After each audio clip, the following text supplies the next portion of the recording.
marco del ciclo de conversatorios sobre seguridad y convivencia democrática organizados por Siembra, bueno, esta tarde en el Paraninfo de la Universidad de la República se llevará adelante Estas cosas acá no pasan, mitos y realidades sobre la corrupción en Uruguay, en la que, además de participar distintos colegas que han estado al frente de las investigaciones de casos como Astesiano, como Marcet, de las agencias de publicidad del Ministerio de Turismo, también habrá distintos expertos, entre ellos el jurista peruano y experto internacional en temas de corrupción. Nos referimos a José Ugaz, a quien ya recibimos aquí en Nada que Perder y le damos los muy buenos días. ¿Qué tal? Muchísimas gracias por estar acá. Muy bien, buenos días, gracias a ustedes. Bueno, como para comenzar y a grosso modo, ¿no? ¿Cómo está la región en lo que refiere a transparencia en los gobiernos y asimismo con la corrupción también? Yo creo que la región está pasando por una situación crítica, lo que yo diría es un péndulo oscuro de la historia. Estamos con gobiernos poco democráticos, muy populistas y con altísimos índices de corrupción en general. Curiosamente, Uruguay, precisamente, tradicionalmente en América Latina ha sido uno de los países con mejor desempeño en materia de integridad, es decir, bajos niveles de corrupción, y así lo han venido reflejando en el tiempo las encuestas de Transparencia Internacional y otras que se hacen sobre la materia.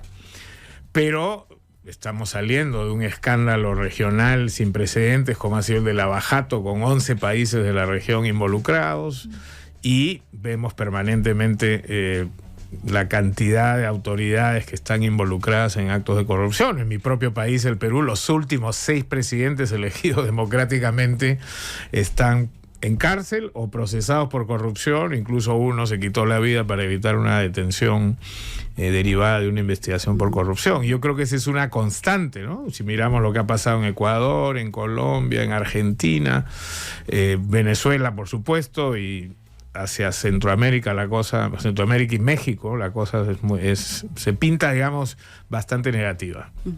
Si pensamos, José, ahora mencionabas el caso de Perú, puntualmente en estos últimos años, porque lamentablemente es cierto que Perú tiene una larga tradición, ¿no?, de problemas con la corrupción y la transparencia. En los últimos 5 o 10 años, ¿esto ha empeorado respecto a décadas pasadas? Yo diría que el Perú es un país promedio de América Latina, no es porque sea peruano, sino porque, digamos, lo que puedo observar en otros países a los que voy con frecuencia, no veo mayores diferencias. Es cierto que es una posición vergonzosa la de ser un país que tiene tantos presidentes expedientados por corrupción, pero por otro lado, debo decir que somos el único país que los ha puesto en el banquillo de los acusados y los ha condenado. Fujimori está condenado a 25 años de cárcel, Toledo está preso y será condenado por haber recibido un soborno de $40 millones. Humala estuvo detenido, Kuczynski estuvo detenido, en fin.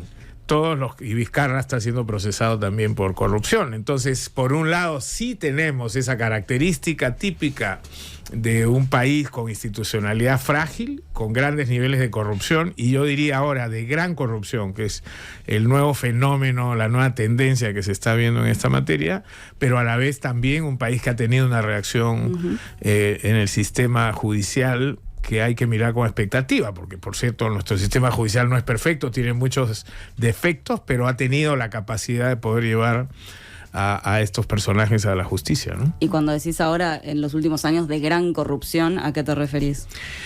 Hace 2 décadas uno podía contar con los dedos de una mano los casos de gran corrupción en el mundo. Estaba Abacha en Nigeria, Suharto en Indonesia, Ferdinand Marcos en Filipinas, probablemente hasta el mismo Fujimori por la familia Dos Santos en Angola, y uno que otro caso más. Hoy hay que prender la televisión, la radio, abrir un periódico y uno va a encontrar siempre casos de escándalos de gran magnitud en corrupción. Entonces, la definición de corrupción, que es la obtención de un beneficio personal por el abuso de una posición de poder, que es la definición tradicional de Transparencia Internacional para corrupción pública, hoy día ha pasado a una definición de corrupción como un crimen de poder. Quien comete actos de corrupción en la mayoría de los casos hoy son personas que tienen o mucho poder político o mucho poder económico. Por lo tanto, movilizan importantes cantidades de recursos, y creo que la característica más importante que diferencia un caso de corrupción que podríamos llamar regular o administrativa de un caso de gran corrupción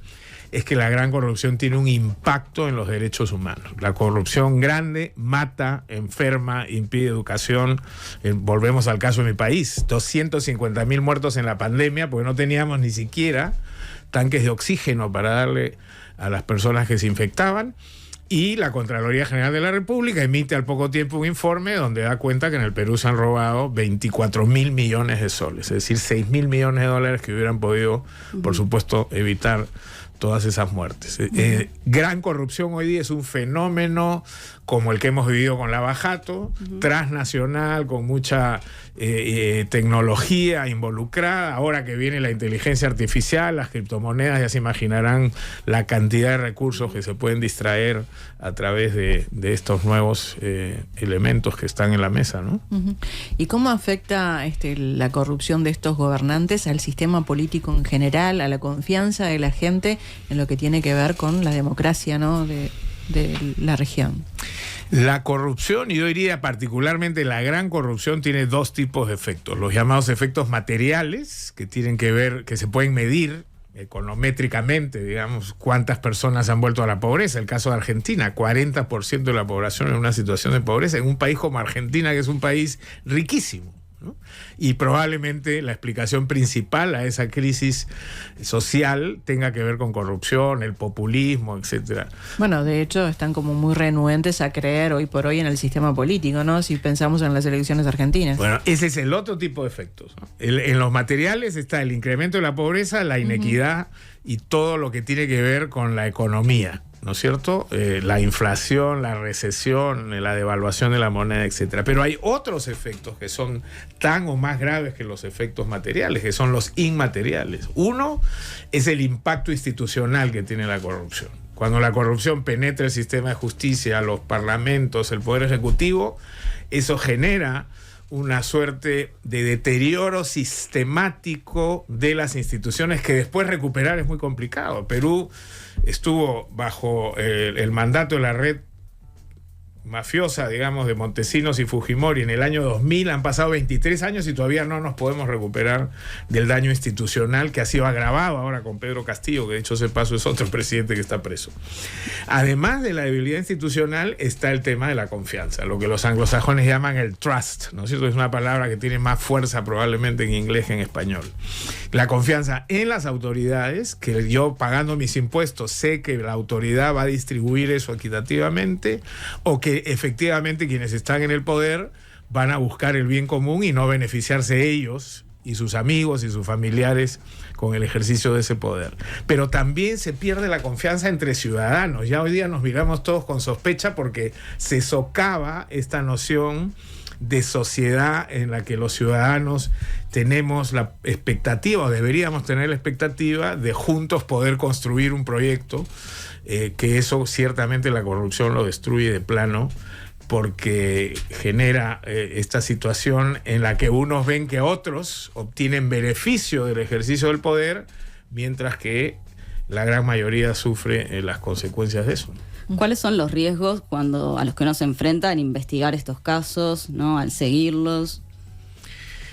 Bueno, riesgos hay muchos porque estamos hablando de una criminalidad de poder, por un lado, que hoy día además ejerce no solamente un poder económico, político, sino también un poder militar. Si uno mira, por ejemplo, lo que ocurre con los cárteles de la droga en México, ¿no es cierto?, que son capaces de enfrentar al Estado. López Obrador tuvo que liberar al hijo del Chapo porque había un ejército de narcotraficantes asediando una región del país.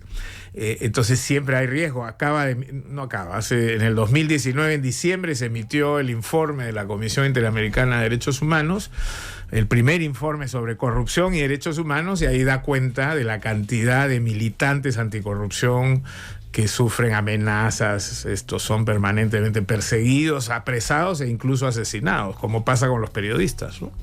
Se ha convertido el activismo anticorrupción, sin duda alguna, en una práctica riesgosa. Y si pensamos en nuestro país, ¿cómo estamos a nivel de transparencia? Bueno, como decía, tradicionalmente Uruguay ha tenido un desempeño muy por encima de la media latinoamericana, pero me parece muy interesante el título del evento que va a haber esta tarde, en el que los organizadores acá se preguntan, esas cosas no pasan. ¿Esas cosas pasan acá o no pasan acá? Claro.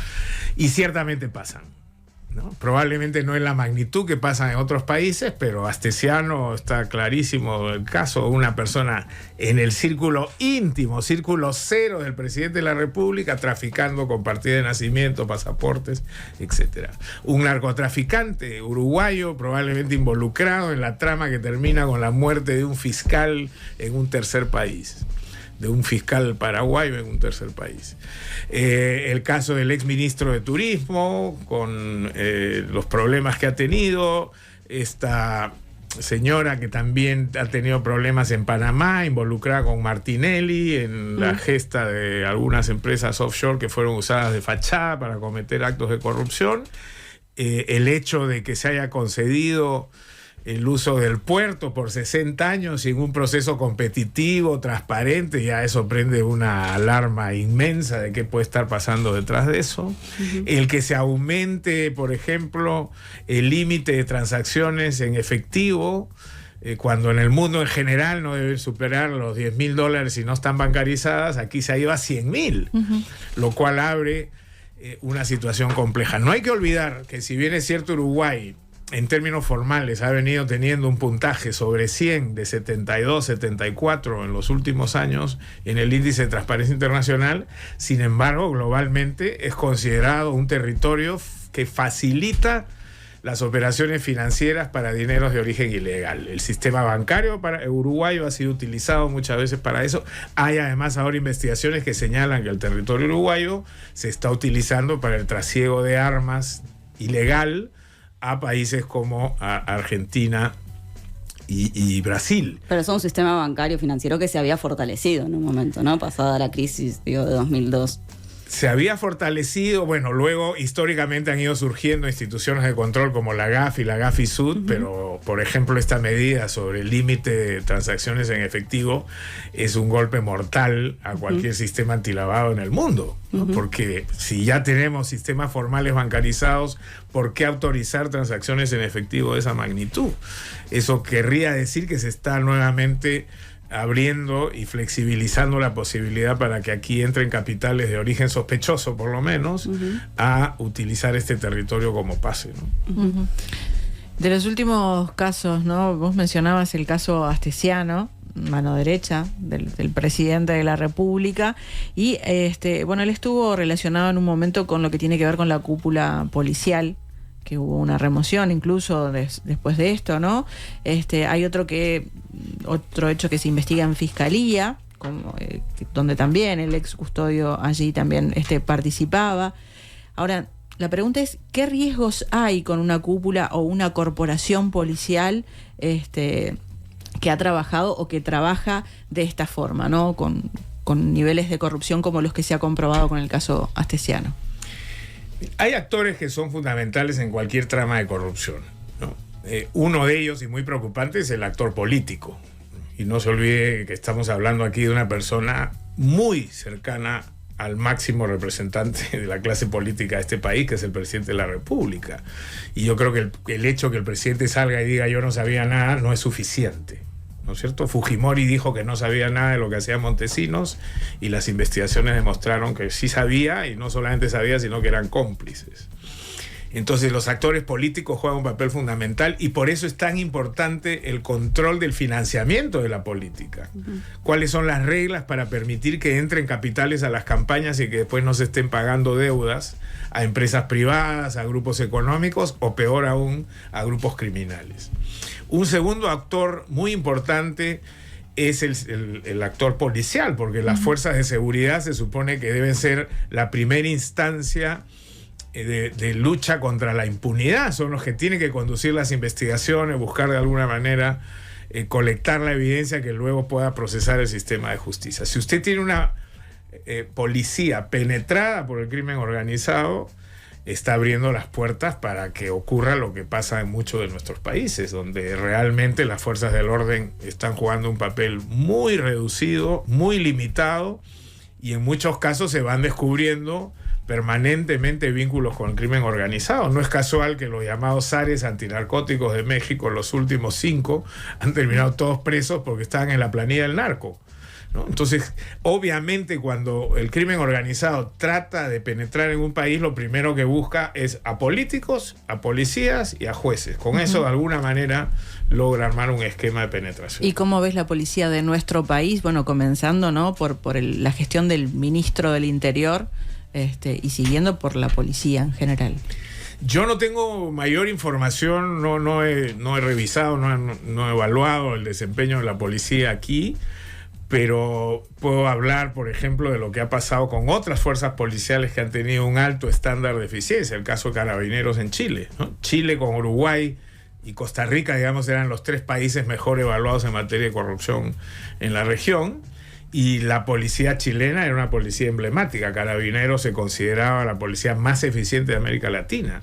Hoy ya hay varios escándalos, uno tras otro, que han ido remeciendo y dando cuenta de cómo incluso Carabineros ha sido penetrado por prácticas corruptas, y hoy día pues está en una franca revisión del tema. Entonces, sin conocer los detalles de cómo le va a la policía uruguaya en esa materia, pero creo que es un área en la que hay que mirar y hay que establecer todos los mecanismos preventivos y de transparencia para evitar de que pueda sufrir el impacto negativo de la corrupción.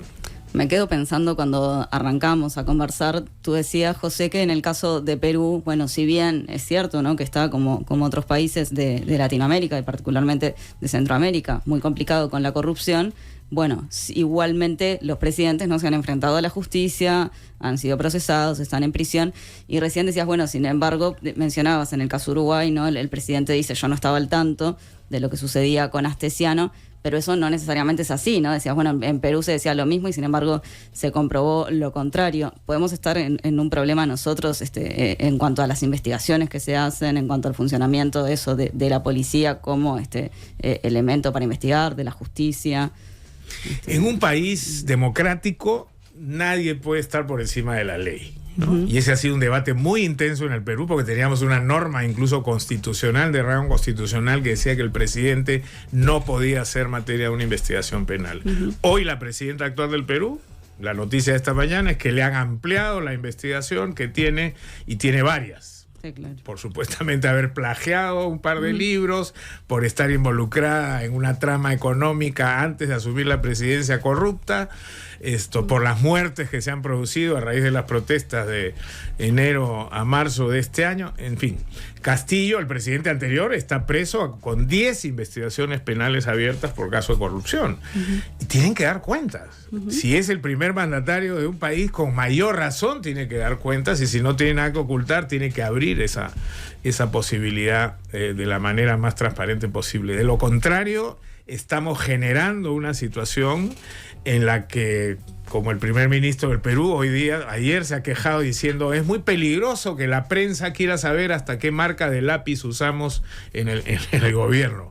Y lo peligroso no es que querramos saber qué marca de lápiz usa, lo peligroso es que el primer ministro ahora se le ha sorprendido poniendo a 2 amigas suyas a trabajar en ministerios, etcétera. Eso es lo que no debemos permitir. Bueno, acá en nuestro país se está discutiendo en el Parlamento la financiación de los partidos políticos. ¿Qué tan importante es tener este tipo de control? Es crucial. Yo creo que una de las marcas distintivas de América Latina en materia de corrupción tiene que ver con la penetración de grupos de interés en el poder. O sea, Odebrecht no se hubiera podido dar si el presidente Lula no hubiera llevado a la empresa de la mano a los otros 10 países de la región. Y como hemos visto en muchas otras tramas corruptas, es precisamente en el ejercicio del poder político donde se producen estos casos. Como consecuencia de Odebrecht, yo estuve llevando la cuenta en un momento en que hubo 12 presidentes de la región involucrados en ese esquema de corrupción. Entonces, si nosotros tenemos candidatos que reciben financiamiento de narcotraficantes, de mineros ilegales, de personas vinculadas a grupos de contrabando de armas o de lo que fuera, o recibimos o tenemos candidatos que reciben fondos de empresas, de grupos de interés. Imagínese usted que mañana se sepa que ha habido un aporte de la empresa belga a una de las campañas políticas vinculadas al gobierno. Esto sería un escándalo de corrupción típico. Entonces el financiamiento de la política es crucial.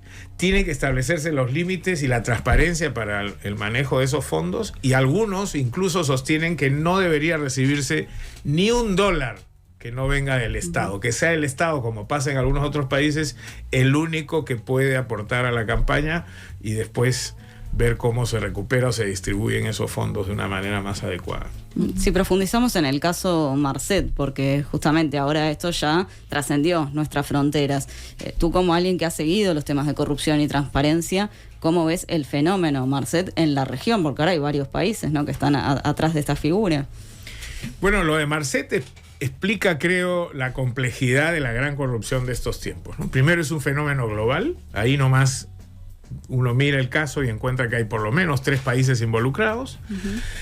También implica la facilidad con la que se puede estructurar e implementar una trama de corrupción, porque hay más dinero sobre la mesa, porque hoy la tecnología permite que se puedan expedir documentos, por ejemplo, con mucha facilidad. Este señor ha fugado porque se le dio la oportunidad, un espacio ahí para que se le genere un nuevo documento y se pueda ir. Y además, lo que decíamos hace un momento, que se trata de un tipo de corrupción que no solamente tiene un impacto económico. Acá hay un fiscal muerto, ¿no? Y ha habido toda una estructura que ha permitido que eso pueda ocurrir en Colombia, gente que ha viajado con documentación falsa, sicarios. Es decir, creo que es una trama que expresa la complejidad que tiene hoy día cualquier caso de gran corrupción en el mundo. Esto demuestra, bueno, eso justamente, falta de eso, la omisión o errores de nuestra Cancillería, de nuestro Ministerio del Interior.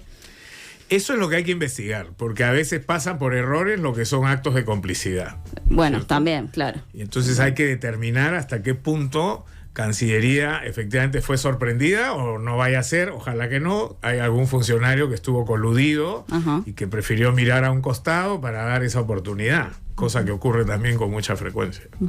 Y si pensamos en la relación entre el narcotráfico y el financiamiento de los partidos políticos. Ya esa es una historia bien documentada, ¿no? Pablo Escobar, probablemente el narcotraficante más emblemático de los últimos tiempos, hasta que apareció el Chapo, digamos, fue muy claro en su visión de que él tenía que tener una presencia en la política. Y empezó primero, como hacen muchos, financiando candidatos. Después se dio cuenta que él mismo podía tener una participación directa y fue y se sentó en el Congreso de Colombia, ¿no? Y eso pasa en muchos de nuestros países, donde el narcotráfico, que tiene un poder económico indudable, pero también un poder de intimidación, de muerte, de un poder militar, digamos, armado, es sin duda alguna una amenaza permanente sobre la política, y por eso es tan importante prender todos los faroles sobre esos ingresos de dinero a las campañas de los candidatos, signos exteriores de riqueza, de dónde vienen esos fondos, si vienen de empresas ignominadas, empresas offshore, y por eso es tan importante que Uruguay también trate de elevar al máximo los estándares de su sistema financiero, porque no vaya a ocurrir lo que ya ha ocurrido con Panamá. Panamá permanentemente cuestionada por la Gafi, sufriendo sanciones y cuestionamientos porque tiene un sistema bancario muy poroso. Ya lo demostraron los Panama Papers, donde muchísimos tipos vinculados a distintos actos criminales terminaban canalizando sus fondos por ese sistema. Exacto, ¿pueden los narcos lavar dinero, por ejemplo, financiando? Absolutamente. Y lo van a hacer, si no lo están haciendo ya, que es lo más probable. Bueno, en Uruguay tenemos también el tema de la ley de urgente consideración, ¿no?, que permite ahora hacer transferencias. Tú lo mencionabas hoy al principio, transferencias más importantes. Antes teníamos un control más preciso en cuanto a la cantidad de dinero que se podía transferir de cuenta a cuenta. ¿Cuánto es que puede afectar este tipo de modificación, como el que tenemos hoy por hoy en la LUC, justamente en el lavado de activos? Bueno, claramente esto genera una reacción de la Gafi. La Gafi tiene recomendaciones donde establece que toda transacción tiene que ser bancarizada, y si no lo va a hacer tiene que tener un límite. La regla de los $10.000 es casi un límite universal. Uno cuando va a los aeropuertos del mundo, lo primero que va a ver es un aviso que dice: si tiene usted más de $10.000 en efectivo, tiene que declararlos. ¿Por qué en Uruguay se sube de 10 a 100? Es decir, 10 veces más el límite internacional. ¿Dónde puede estar el interés para hacer ese cambio? Bueno, precisamente para atraer capitales de origen sospechoso que no van a encontrar otros mercados donde poder movilizarse con tanta facilidad.